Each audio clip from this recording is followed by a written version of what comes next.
Welcome to this custom-tailored deep dive.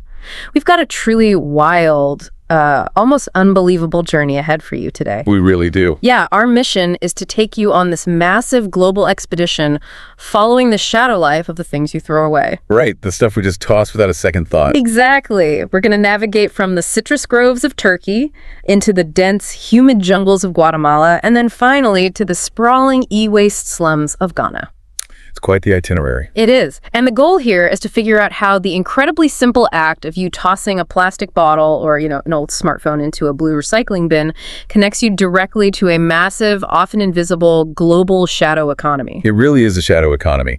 And it operates on a scale that is genuinely difficult to wrap your head around. Oh, completely. To set the stage for you, think about this.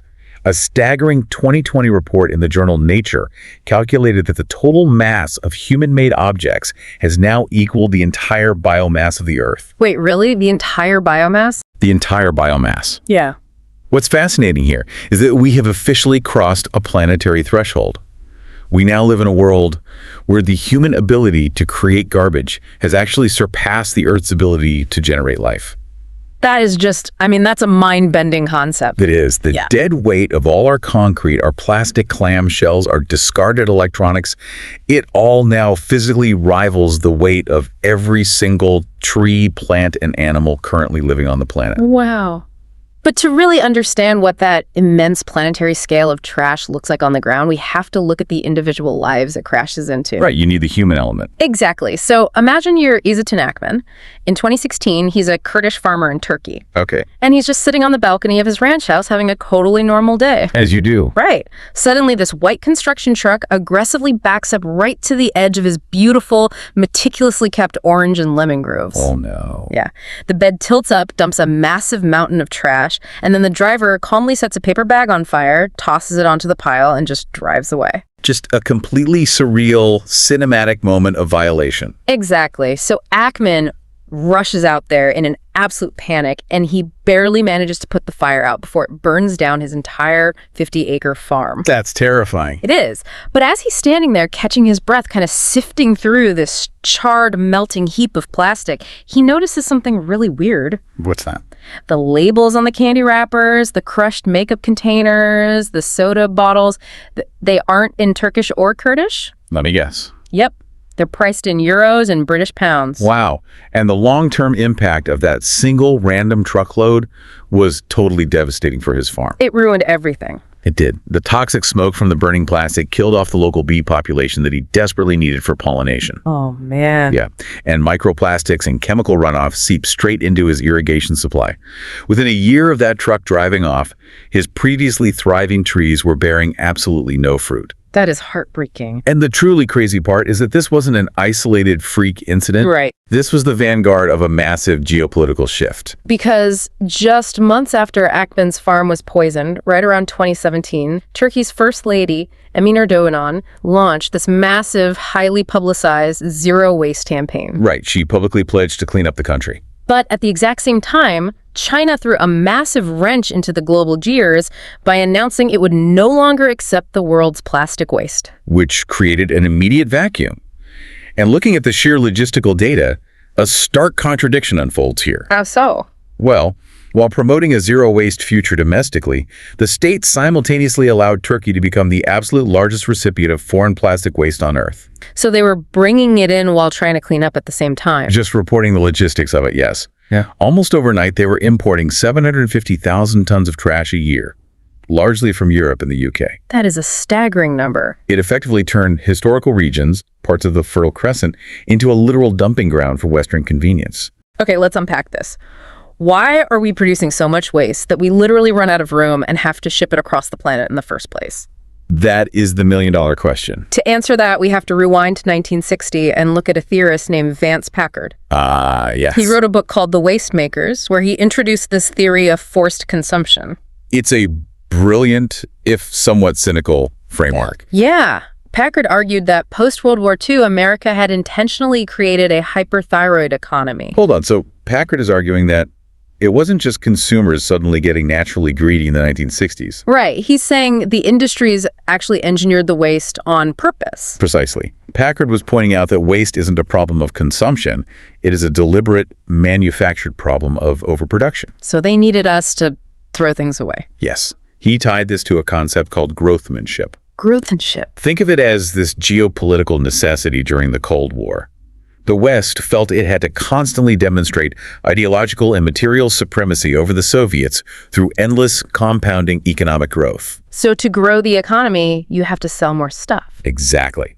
The faster things broke, the faster they were thrown away, the more you had to buy. The more we wasted, the more profit was generated. And the stronger the economy looked on paper. It's the birth of planned obsolescence as a literal patriotic duty. That's a great way to put it. But of course, as we produced all these synthetic, petroleum-based goods to win the Cold War, we're also quietly creating a massive, highly toxic footprint. Which brings us to a major turning point in the environmental movement. Right. You've probably heard of Rachel Carson and her groundbreaking book, Silent Spring. A classic. She exposed the horrific dangers of synthetic chemicals like the insecticide DDT. Her work was a massive wake-up call. It was, and it directly led to strict U.S. environmental laws in the 1970s. We're talking about the Federal Environmental Pesticide Control Act, the Resource Conservation and Recovery Act. Those were huge legislative milestones. They banned certain chemicals outright and forced companies to track and safely dispose of their hazardous waste.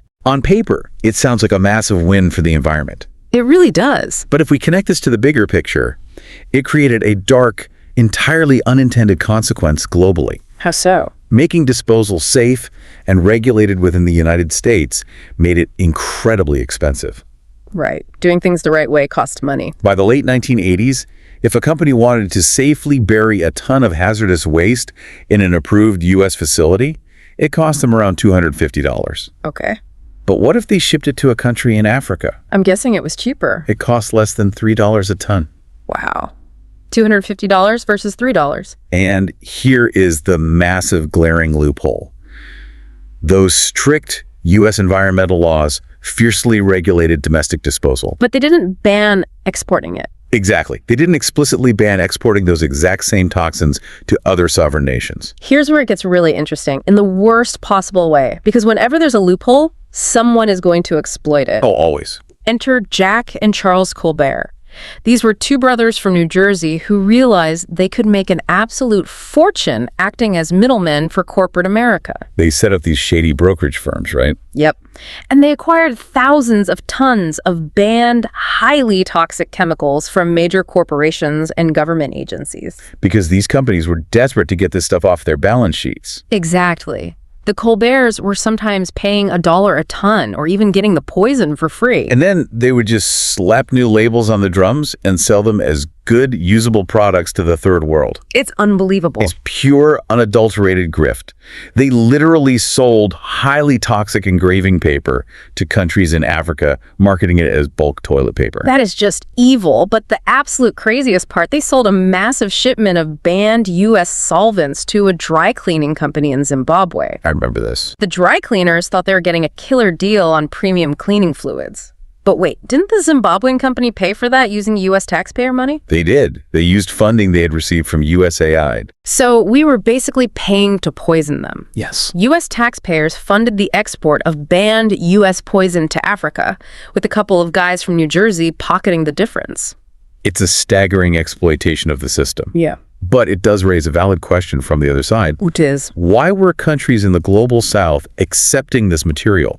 Why would a government agree to let this stuff over their borders? Right, because nobody actively wants a toxic dump in their backyard. Exactly. The context here is crucial. Following the 1973 oil crisis, many developing nations were plunged into extraordinary, crippling debt. Okay. The International Monetary Fund, or the IMF, stepped in with structural adjustment programs. Which basically meant strings attached. Heavy strings. For anyone rusty on their global economics, that essentially means the IMF said, we'll bail you out, but you have to completely restructure your economy, Cut public spending. cut spending, and you have to sell off your state-owned assets, like your gold mines, your water rights, your infrastructure, to private, usually foreign companies. So these countries were stripped of their own wealth and left absolutely desperate for hard currency just to pay off the interest on their foreign debt. Yes, they were incredibly vulnerable, so Western waste brokers swept in and offered them irresistible bribes to take their toxic trash. And we're not just talking about envelopes of cash under the table, right? No, we're talking about offers to build entirely new schools, hospitals, or modern slaughterhouses for local communities in exchange for accepting thousands of tons of hazardous sludge. That is a brutally hard deal to turn down if you're desperate. In one of the most incredible instances, a waste company offered the Marshall Islands $139 million to take West Coast garbage. And the pitch was so absurd, they proposed that the Marshall Islands, which are dealing with rising sea levels, could use bales of compacted American trash to literally expand their sinking landmass. It's literal cash for trash. And this Wild West mentality led to the most infamous garbage voyage in maritime history. The Unbelievable Odyssey of the Chian Sea. Oh, this story. It is like a maritime heist movie, but starring toxic waste. In 1986, this cargo barge, the Chian Sea, leaves Philadelphia carrying 30,000 pounds of toxic incinerator ash. Because Philadelphia couldn't find a local landfill willing to take it. Right, so they just sent it out to sea to make it someone else's problem. This ship ends up spending 27 months zigzagging across the globe, desperately looking for a place to dump its cargo. 27 months. It sails to the Bahamas, rejected. Bermuda. Rejected. Honduras, the Dominican Republic, rejected. It becomes a literal pariah ship. Nobody wants it in their waters. Eventually, it makes its way to Haiti, and there, under the watch of a corrupt local military commander who was allegedly paid off, they actually managed to dump about 10,000 tons of this toxic ash directly onto a local beach. Just right on the fan. Yep. But then Greenpeace gets wind of it, alerts the Haitian government, and the Chian Sea has to literally flee in the middle of the night, leaving a mountain of poison on the beach. But the ship still has 20,000 pounds of ash in its hold. So the journey didn't stop. Not at all. After fleeing Haiti, the ship crosses the Atlantic Ocean, sails through the Mediterranean, and basically puts on a fake mustache. It changes its name to the Felicia. Right. Then it gets a fresh coat of paint in Yugoslavia, changes its name again to the Pelicano, and sails into the Indian Ocean. It's actively trying to disguise itself from international port authorities. It's totally absurd. Yeah. And then finally, in November 1988, the Pelicano arrives in Singapore. And the hold is completely empty. Empty. The captain eventually admitted they had simply unloaded the ash while out at sea. Almost certainly illegally dumping 20,000 pounds of toxic heavy metals directly into the ocean. And schemes like this were happening everywhere. They really were. In the early 1990s, there was this incredibly shady plan to build a brand new port in Guatemala called Los Escobas. I remember reading about that. Its entire secret purpose was to import U.S. sewage sludge and dump it near a pristine nature preserve. Awful. Thankfully, a brave local governor named Lilian Vasquez de Guzman blew the whistle and stopped it. Though she paid a massive price. She did. She received so many death threats, she had to flee the country for her life and ended up working quietly at a pharmacy in New Jersey. Just for doing the right thing. But even after she stopped that specific port, the rumors in Guatemala persisted. What kind of rumors? There were investigations by a lawyer named Martina Langley who heard widespread, incredibly eerie reports from Maya villagers. They described seeing mysterious trucks moving in the dead of night. Doing what? Secretly dumping what was suspected to be radioactive and highly toxic waste deep in the remote Piton jungle. These endless high-profile abuses eventually sparked a massive coordinated backlash. People had finally had enough. Across the late 80s and early 90s, nations in the global south united to fight back. This culminated in the Basel Convention, which was a landmark international treaty explicitly designed to ban the export of toxic waste from wealthy industrialized nations to poorer ones. Problem solved, right? Not quite, because here is the critical pivot in our story. Okay. First, the United States, one of the biggest waste producers, never ratified the treaty. Of course. And second, the global north found a massive, highly cynical semantic loophole. A loophole. They realized that if they just stopped calling the cargo waste and instead slapped a label on it calling it recyclable material or secondhand goods, they could completely bypass the treaty and keep exporting it. Which is exactly what you see today when you look at the irony of Ghana. Yes. It's the perfect, tragic example of how this recycling loophole devastated an entire country. Let's travel to Accra, the capital of Ghana.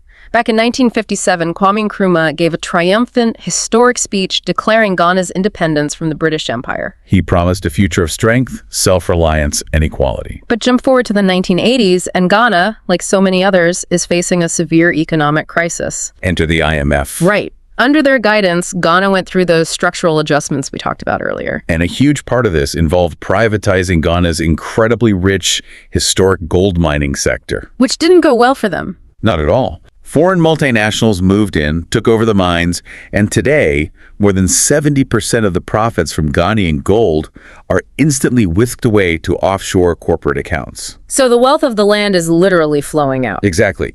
And this raises an important question.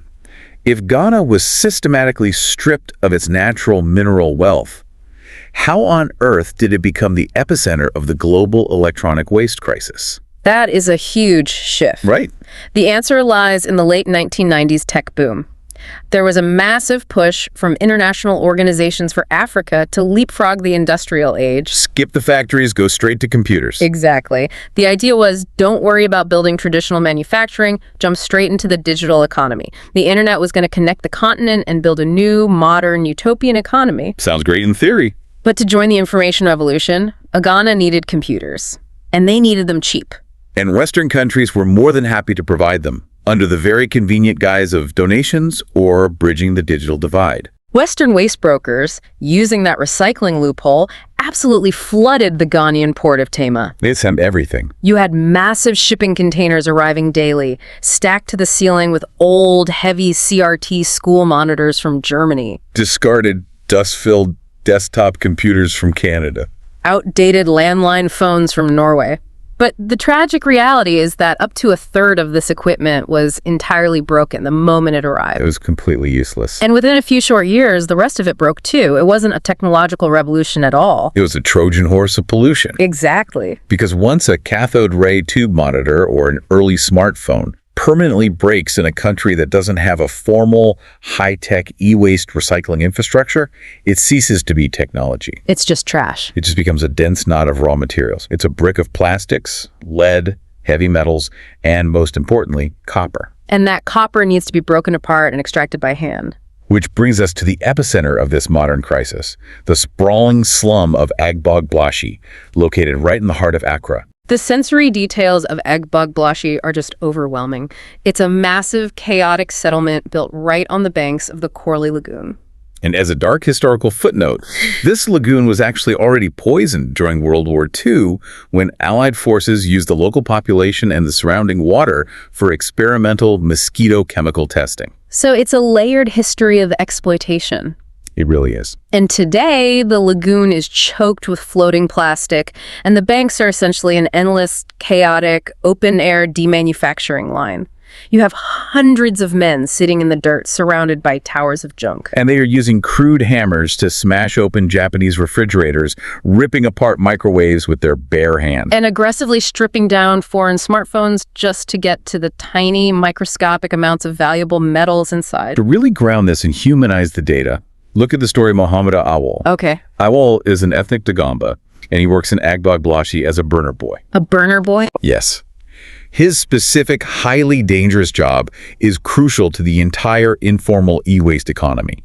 He spends his days gathering worthless plastic trash-like old computer casings and steering wheels, which they call bola. Okay, so he gathers the bola. He uses this bola to build massive, highly toxic bonfires. He then takes thick bundles of electronic cables and throws them straight into the fire to melt off the PVC plastic casing. Because he needs to extract the precious copper wiring hidden inside, which they call capasta or treasure. Right. It is a brutal, vicious cycle of survival.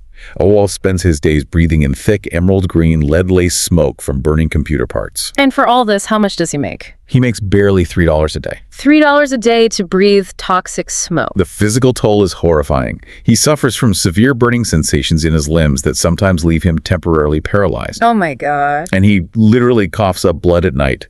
Yet, when asked about the suffocating pollution, Awal says he actually prays for more bola, more plastic trash. Because he desperately needs the fuel to burn the wires just to survive another day. Yes. The grim economics of his situation highlight the ultimate devastating irony of this entire system.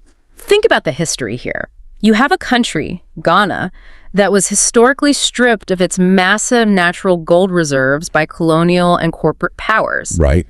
And now, generations later, Ghanaians like Amawal are forced to meticulously mine foreign electronic waste for literal pennies worth of copper, poisoning their own bodies, their own lungs, and their own land in the process. It is a profound tragedy, driven entirely by the global demand for newer, faster, cheaper technology. So what does this all mean for you, listening to this right now? It means we have to confront a really uncomfortable truth about the illusion of a way. There is no way. Exactly. When you upgrade your phone because the battery's getting a little weak, or when you confidently toss a plastic bottle into a blue recycling bin, you feel good. You feel like you've done your civic duty to save the planet. But the reality is that the global waste trade often doesn't recycle that material safely in some pristine facility. No. It merely outsources the environmental devastation out of your sightline. It shifts the burden of our convenience from the global north to places like Agbogbloshie in Ghana, or the burning citrus farms of Turkey. Out of sight, out of mind. That blue recycling bin often just functions as a psychological mechanism. Yeah. It buys us the moral absolution we need to keep consuming without guilt. That is the physical reality of our waste, the plastics, and the metals. But I want to leave you with a final provocative thought to mull over. I'm ready. Something that pushes this dynamic even further into the modern age. Beyond the physical pollution, we have to consider the digital ghosts that we are actively exporting. Digital ghosts. When massive quantities of unwiped, discarded hard drives arrive in Ghana, they don't just contain copper and silicon, they contain data. Everything from discarded U.S. military contracts and Homeland Security memos to personal financial data, family photos, and passwords regularly end up being sold for pennies in the markets of Agbogbloshie. It's a massive security breach disguised as charity. Exactly. And this influx of data has given rise to communities of highly skilled teenagers known locally as browser boys. What do they do? They use these discarded, salvaged devices to launch multi-million-dollar cyber scams, phishing attacks, and identity theft rings targeted right back at Westerners. Wow. Think about that for a second. When you throw away a smart device, you aren't just sending toxic plastic and heavy metals to the global south. You are exporting a piece of your identity, your personal history, and your deepest vulnerabilities to a place where sheer economic desperation turns your data into a survival mechanism. That is wild. It forces us to ask a really unsettling question. Are we just exporting our trash, or are we inadvertently weaponizing our own discards against ourselves? That is a chilling thought, and honestly, a perfect place to wrap up today's exploration. Thank you so much for joining us on this custom-tailored deep dive. We hope this conversation gave you a completely new perspective on the hidden global systems operating right beneath the surface of our everyday lives and right inside your recycling bin. Until next time, keep your eyes open, keep asking questions, and never take the world at face value.